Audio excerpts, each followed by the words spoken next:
folks, and welcome to the Horror Corner.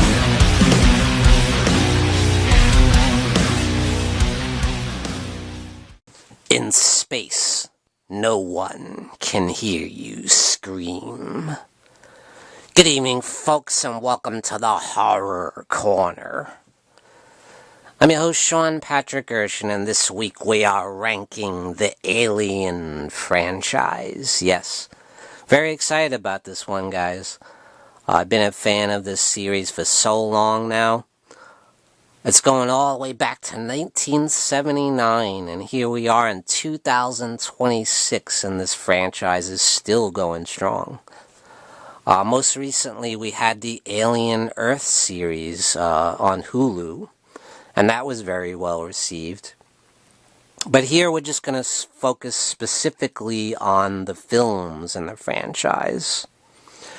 So let's get to it, shall we? In at number 9 is going to be Aliens vs. Predator Requiem, which is the second time these legendary monsters have faced off, the big crossover event. Now, I think a lot of people would agree this is the worst film in the franchise. Biggest problem being, of course, is the direction and the lighting. In key action sequences, you can't see what the hell is going on because it's so dark. And that is an issue when you've got these classic monsters going at it. You want to see the action, and you can't. Another thing is the production feels very cheap, and that's never been an issue with this franchise. It's always been a big blockbuster series with a big budget and great special effects. But this one feels like a B-movie, Couple pluses are, I like the Predalien, the hybrid of the alien and the predator is a pretty cool design. Kind of funny when you think about it, though, the fact that an alien mated with a predator, that's wild. Also like the fact that it takes place on Earth. You see these monsters going at it on our planet, these alien beings, which was something a little bit different. They amp up the violence quite a bit in this one. This is bloody and brutal and violent, where I felt that was kind of lacking in the original movie. So it's definitely worth checking out, but I feel like it could have been executed a lot better. In at number 8 is going to be a very controversial film in the franchise, and that is Alien 3. Yes, very notoriously troubled production. The director, David Fincher, was constantly going at it, with the corporate executives who had their idea of how this movie should go, and he had his vision of how it should go, and they just really clashed quite a bit. And, of course, one thing that really pisses everybody off is they killed off 2 main characters from the Aliens film that everybody loves, and that is Newt and Hicks. So that was a big no-no for people, right off the bat, killing them right at the beginning. Another thing is, kind of the location on that prison planet and the color scheme, I feel, was very bland and boring, and it's very slow-paced.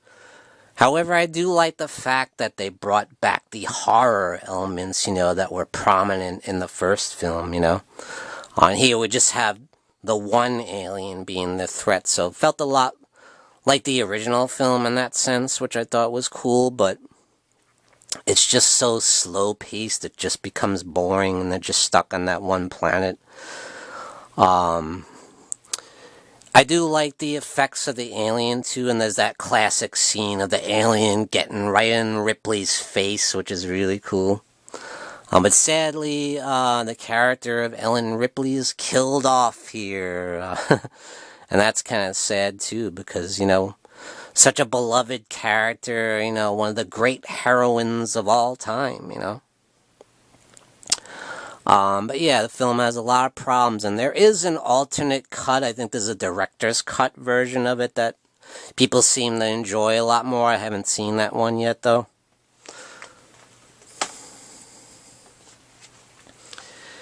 In at number 7 is going to be the original Alien versus Predator. So the first time we're seeing these monsters clash, which I thought was such a cool concept that they did introduce in the comic book series, of course, which was very successful. So to see that play out on screen was very cool. The problem with it, though, is it's PG-13, so it's not quite as bloody and violent as it needs to be.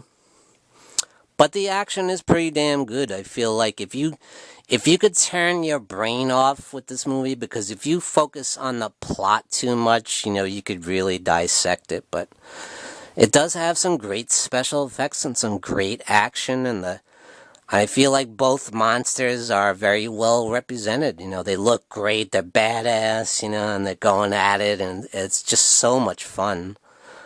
And I like the fact that they brought Lance Henriksen back as Charles Bishop Weyland, who is the leader of the Weyland Corporation this time, instead of being the synthetic character of Bishop that we saw in the original Aliens. But still cool to see him back in the franchise. I love Lance Henriksen.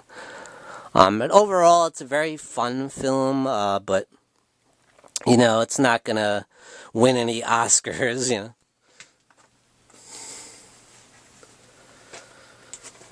Next up, we have Alien Resurrection, which is the 4th film in the franchise, and the swan song for Sigourney Weaver in the franchise. Although she doesn't play Ellen Ripley, she plays a clone of Ellen Ripley. But regardless, she still has a fantastic performance. I kind of like, that she struggles with that fact that, she's a clone of Ripley, so there's that side of things, and she has, Ripley's, memories, but at the same time, she's a clone. She's not Ripley, so she struggles with that, and it's very interesting. Also, this is definitely a lighter tone, as, where Alien 3 was very serious and very intense. This was a lot lighter tone. There's a lot of humor in here, and it's a lot more fun, Also, this one really amps up the blood and gore, which I think is a lot of fun. And you got Ron Perlman in there, who's just hilarious. And you got Brad Dourif. Yeah, that's right, Chucky from the Child's Play series. And he has a great job in here. Yeah, and it's got some great effects. I love the scenes where the aliens are swimming in the water throughout the ship. It's really cool. There's a lot of fun action in here. Yeah. And up next, in at number 5, is a film that I've really come to appreciate and enjoy over the years, especially upon rewatch recently. And that is Prometheus, yes, which saw the director of the original Alien, Ridley Scott, returning to the franchise for this prequel film that takes place before the original Alien, of course. And you're not going to see any xenomorphs here or Ripley or anything. And some might consider this film preposterous, some of the ideas that it introduces, It raises the question who we are and why are we here and what created us. And it kind of tries to answer those questions in the form of this heavy-duty sci-fi film, which, yeah, so this isn't so much a sci-fi horror or a sci-fi action. It's pretty much a straight-up science fiction film, which is something different for the franchise, and I enjoy it because I like a good science fiction film, It does certainly have some of those classic sci-fi horror elements of the original film, but I think it's a lot more cerebral. It's very much a science fiction film. And man, the visuals are just spectacular. The special effects, and that might be one problem too, because this is supposed to take place before the original Alien. And when you look at the original Alien, they're using this kind of dated looking technology with the old tube TV monitors and the green typeface, you know. But then when you look at this film, they're using these super high tech computers and, man, these holographic images and but yeah, it's very interesting, you know.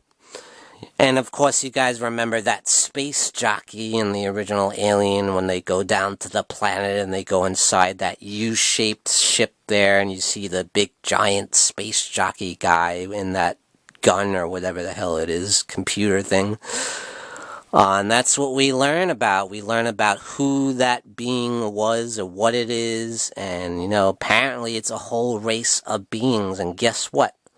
They're the ones that created us, the humans, the engineers, so they call them the ones that created humans, apparently. Also, we get to meet Peter Weyland, the founder of Weyland Industries, yes.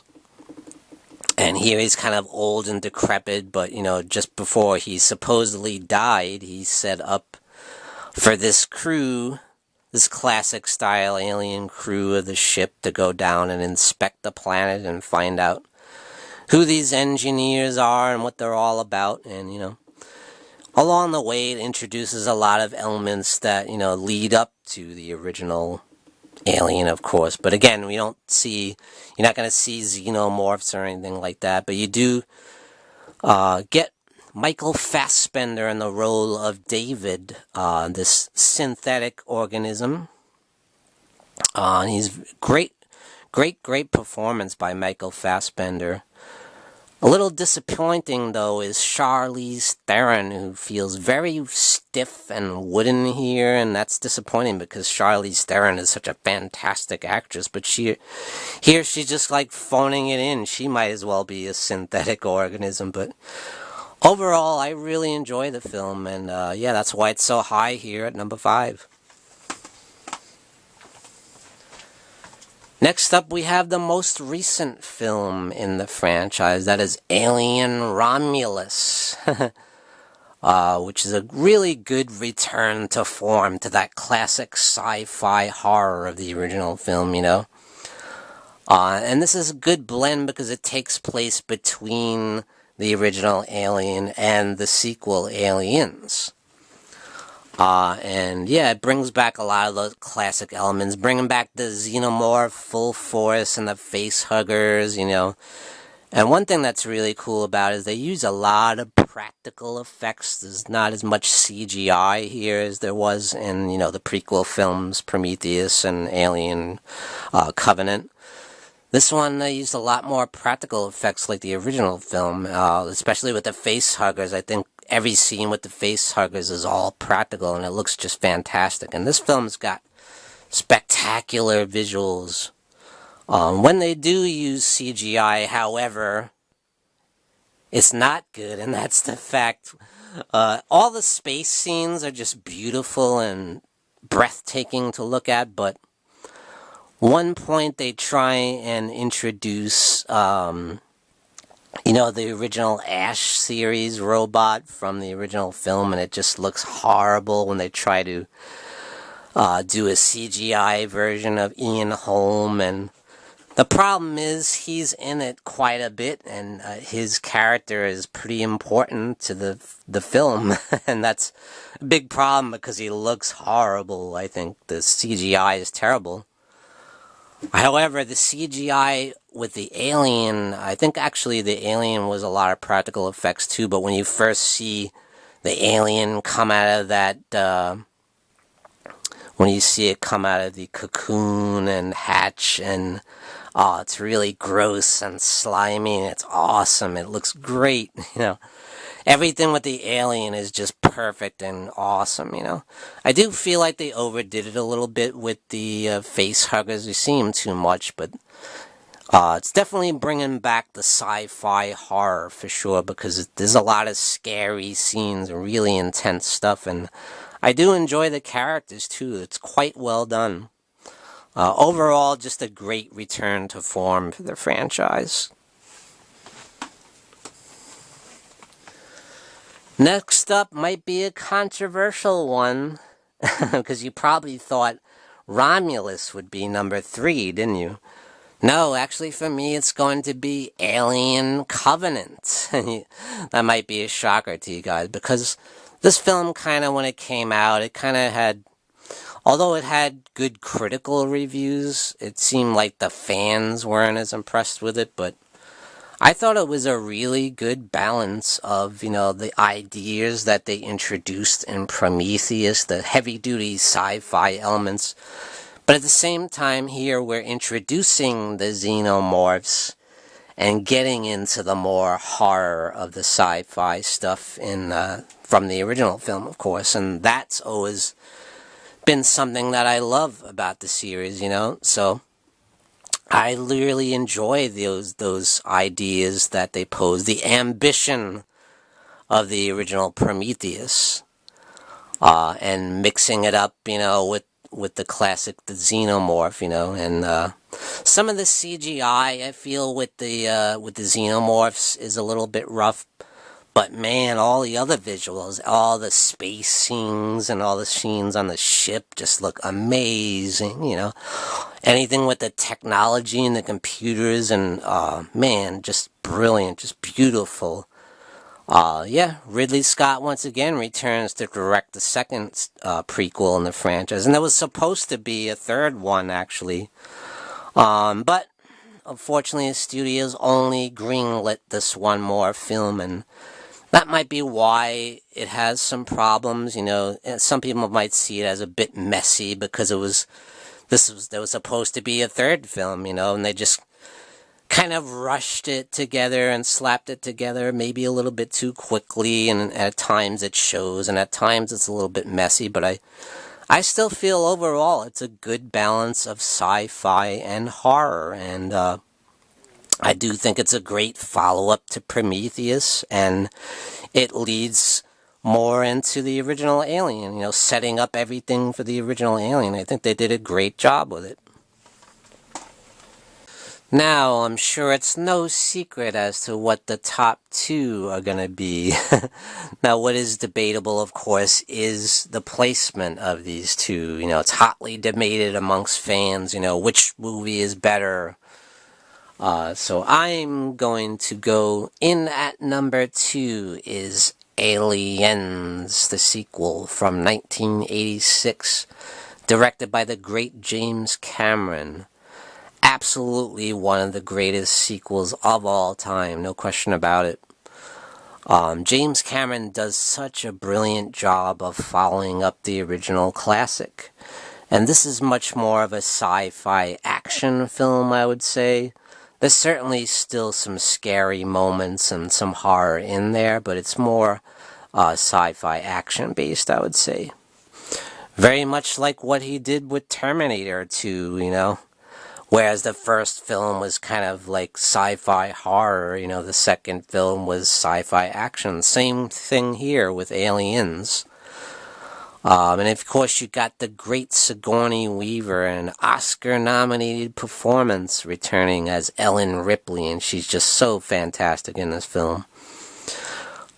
Picking up right where the original left off, with Ellen Ripley still floating in space in that little ship that she got away from the Nostromo, the escape ship.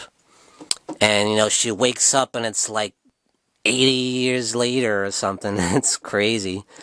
And she finds out that she had a daughter that got old and died, and she never even met her, and that's insane, So not only is she dealing with the horror of the events from the original film and dealing with the xenomorph and everything, she has to think about actually having a daughter and never meeting her, and the fact that she died, and there's just so much going on. Not to mention the fact that, life has moved on, it's 80 years later and she's almost like a fish out of water. She doesn't know what's going on. But one thing we do know is the xenomorphs are still around, and they recruit Ripley to help them fight off the xenomorphs, and they decide to go down to the planet.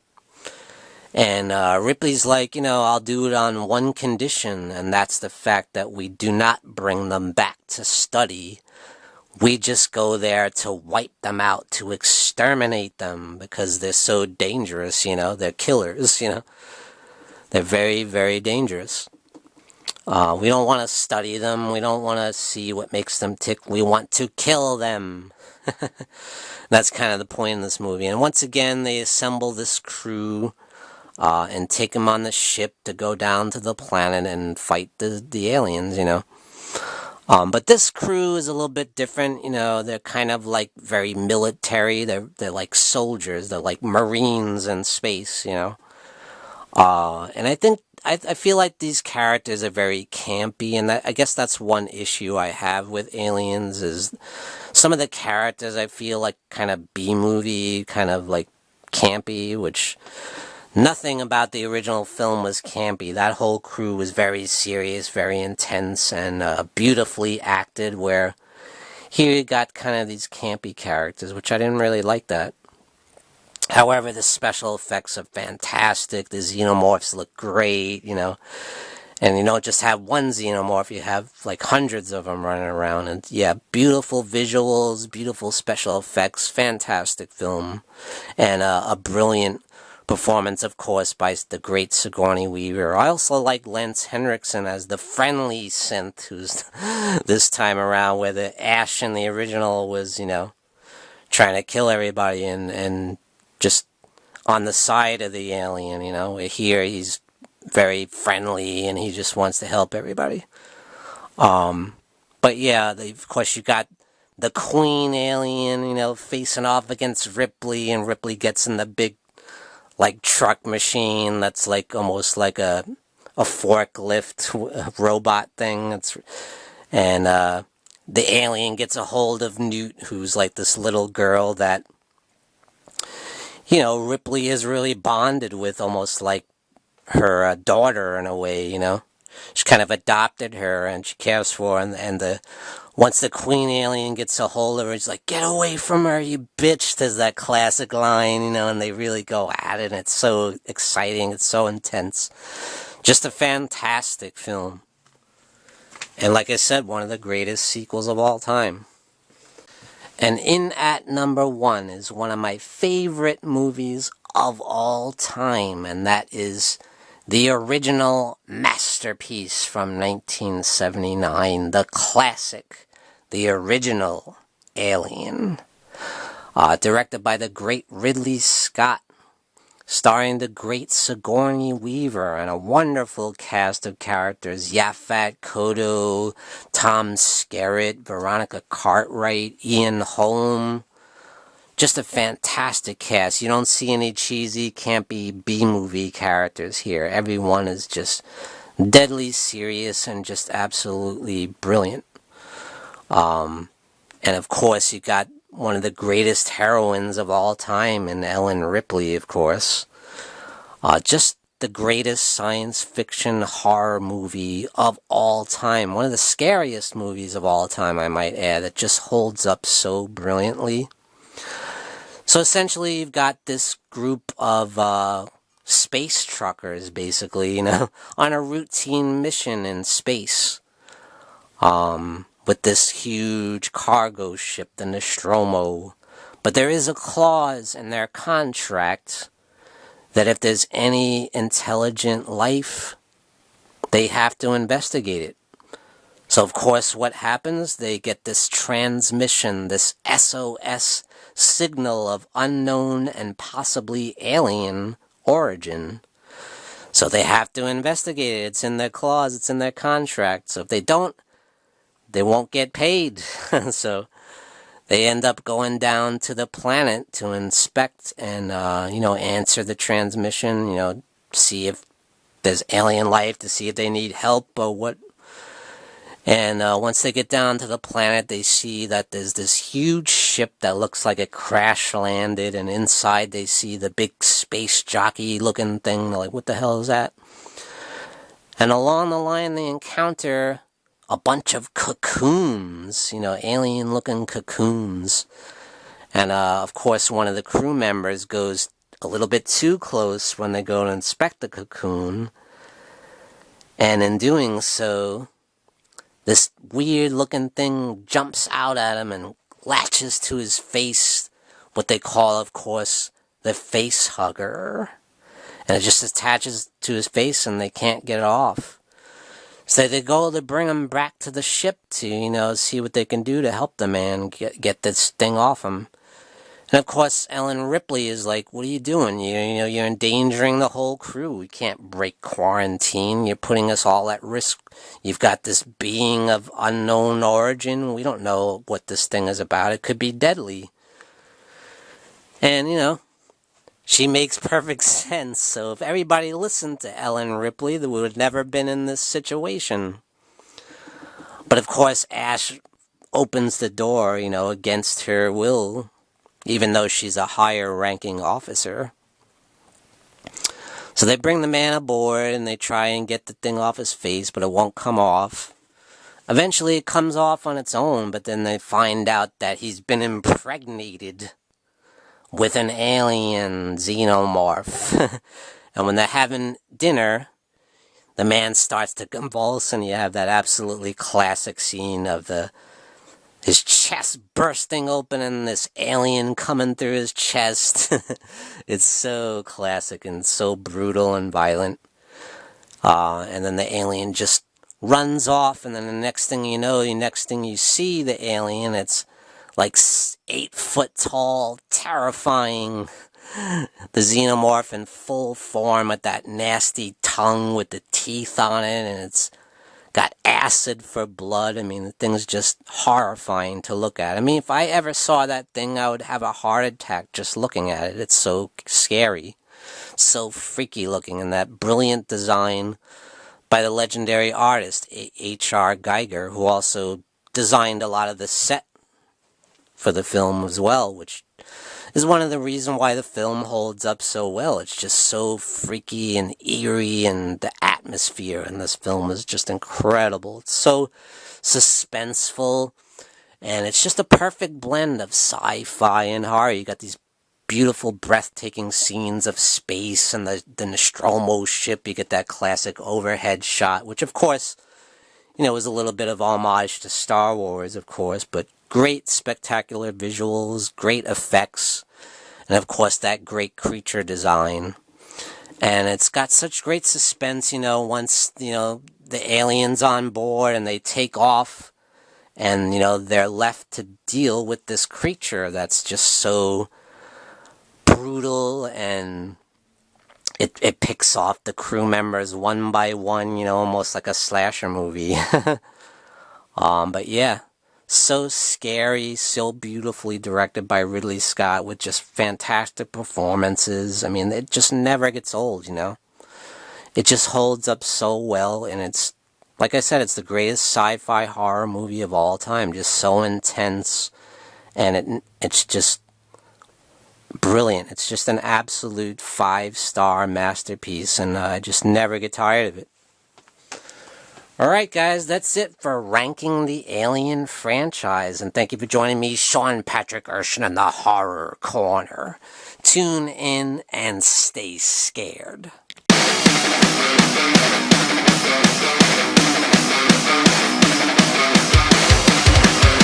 Good evening, folks, and we got some brand new merchandise for you over at www.thehorrorcona.com, and that's CONA.com.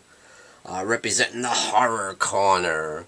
Great new design. We got the Morbid Hour live stream there. You got the Horror Hangout live stream there. And you got my nemesis, the Dark Fate. So grab your t-shirt over at www.thehorrorcona.com. And we also got this beautiful new mug. Look at that. Very, very cool. Thought that came out really nice. So grab your merchandise today over at www.thehorrorcona.com.